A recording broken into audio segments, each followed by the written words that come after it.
Hey everybody, Al Soto here. I'm recording this brief training video for all of those who serve at New Hope Fellowship.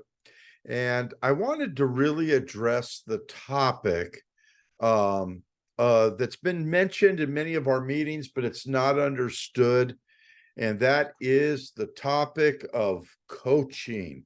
What does it mean to coach? What does it mean to create a culture of coaching? So that's what I'm going to attempt to do, is be able to talk about coaching versus mentoring. What's the difference between the two? Because there are some differences. And so I want to take this time to kind of share it with you. And here's what I'd like you to do. In the summary note part there on the YouTube portion, please state what you've gotten out of this video. Give me some feedback, how I could do better, how I could be clear, because I do this for the benefit of all of us growing together, and that's our desire. So let's talk and move into what is coaching. So first, let's talk about a coaching culture. What is a coaching culture? A coaching culture is built on a foundation of trust and collaboration and accountability. It's when coaching becomes the default mode in an organization. This culture is ideal for success because it places a premium on learning and development. That's Patrick Lencioni's definition of a coaching culture. Let me just simply tell you this, that a coaching culture is proactive, not reactive, and one of its core values is cultivating and developing the skill sets and the abilities of people to not only perform their jobs, but to also hopefully be reproduced as coaching themselves and helping other people succeed. A coaching culture starts with the very core of what our leadership theory is, servant leadership, which at the core says we want to be out for the success of others even more than our own success. If we can create that kind of culture, the mission of the church will be met and it'll multiply, because what happens is people are about developing other people. We want to be a culture of development, and coaching is essential to that. Now, what is the whole idea of coaching and in the local church? Well, coaching is an ongoing, intentional conversation that empowers a person to fully live out God's calling. It's not me so much giving information, but being able to ask questions that draw out from the person the ability to process and to discover for themselves the things that they need to learn and be doing as a leader. So we're empowering people to discover, but it's an intentional conversation because we want them to live out God's calling. Oftentimes, if we're not careful, what happens is a leader will superimpose a lot of their own strengths or their own filters into the conversation. And what happens is it's that leader trying to superimpose them on another person. Coaching is no. I'm helping you via a lot of questions so that you could critically think through and discover what's going to be your optimum ability of fulfilling God's call in your life. So, how does this happen? Saturate Ministries, which is a ministries that does coaching. Look what they say. Proverbs 25 tells us that the purpose in a man's heart is like deep water, but a man or woman of understanding will draw it out. Think about this word picture. We are being given by the author. There's a deep well of purpose, that's calling, within the inner person of being, that's the heart, that needs to be drawn out. A person would be wise to regularly slow down to draw out ideas, creativity, reflection, strategies, and action that God has already placed in us. Here's what we believe. Coaching already assumes what the Bible says, that we're God's masterpiece. Each person is God's masterpiece. And God has already placed giftings and vision and passion into each person, that what a coach helps to do is to draw those to the surface so that people can discover and walk those purposes out. It's powerful. So let's go to the next slide. Coaching church leaders is first and foremost about empowering leaders to live out the things that the Holy Spirit is calling them to do in obedience to Jesus's command to make disciples. So coaching is one element of the discipleship process, because when you think of the umbrella of discipleship, and I see discipleship as being one pillar of spiritual formation, a big pillar of spiritual formation, but that pillar entails in it coaching. Mentoring's another thing, teaching's another thing, but we're focusing on coaching.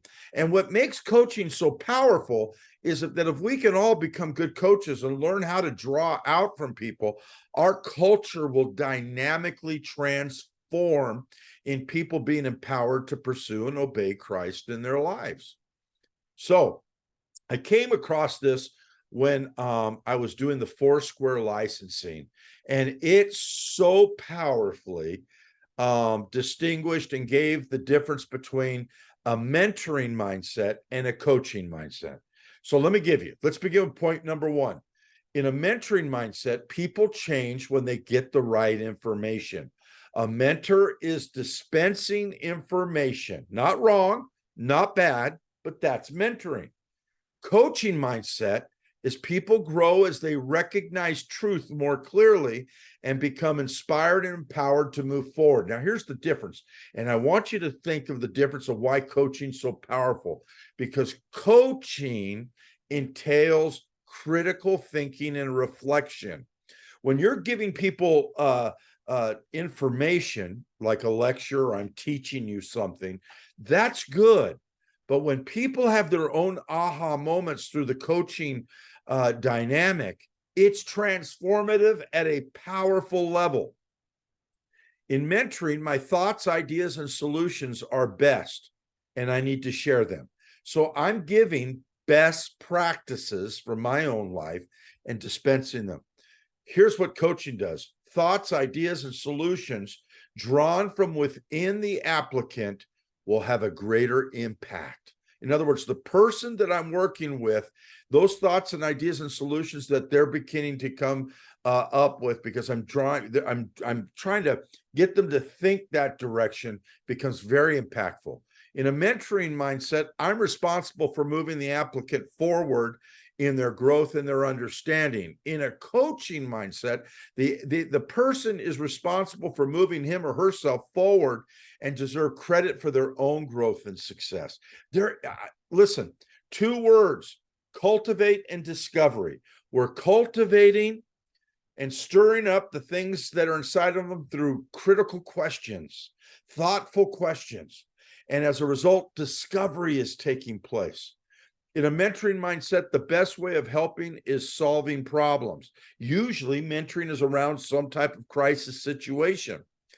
In a coaching mindset, the best way for helping is drawing out the problem-solving capabilities of the person you're working with. In this case, it's Foursquare Licensing. It's the applicant. It's the person that you're working with. And what I love about this, it's a much more proactive than a reactive way of working through things. In a mentoring mindset, I'm telling the person. In a coaching mindset, I'm asking. It's much different. In a mentoring mindset, I must maintain a mindset of evaluation and serve as the critic of what is right and wrong for the person.